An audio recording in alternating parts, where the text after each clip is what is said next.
inverted flare fitting on the top is a 3/8.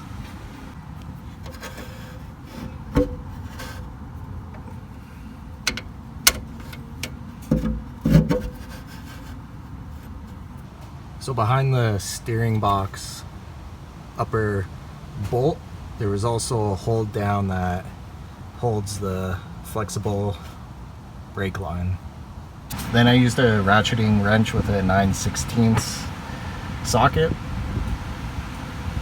Now for the passenger side brake line that runs in the frame rail.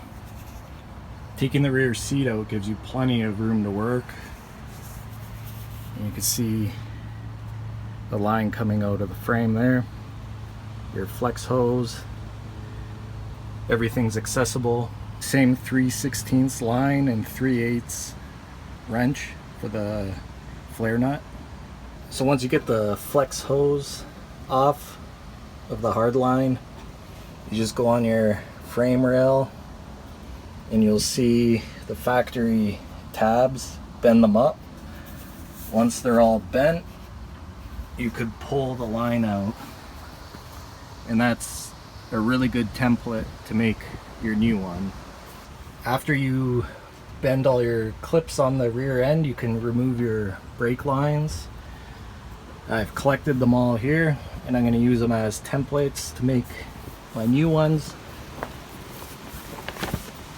In the front, do the same thing. Your S-bends, clips, your rubber lines. Makes it easier to go back together. Pulling the tires, the driver's side is the one that has your speedometer cable, so you'll have your, instead of a castle nut, you'll have this one with the Allen key, and your cap should have a spring in it, like D-shape, that fits into your speedometer. Mine's missing, but you can make those.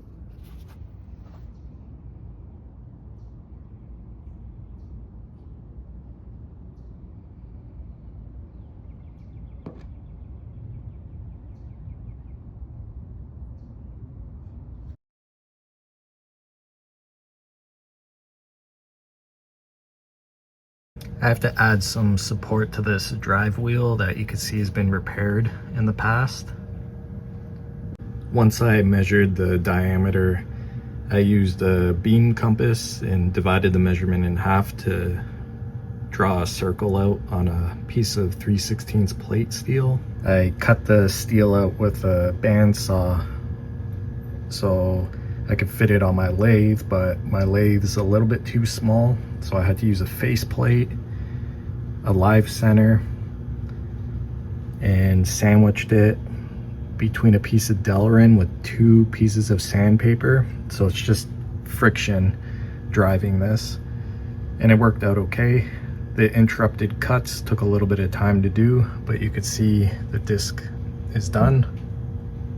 Now I just have to do the center hole. Now with the center marked out, I could cut the hole, and I'll probably just end up using a hole saw.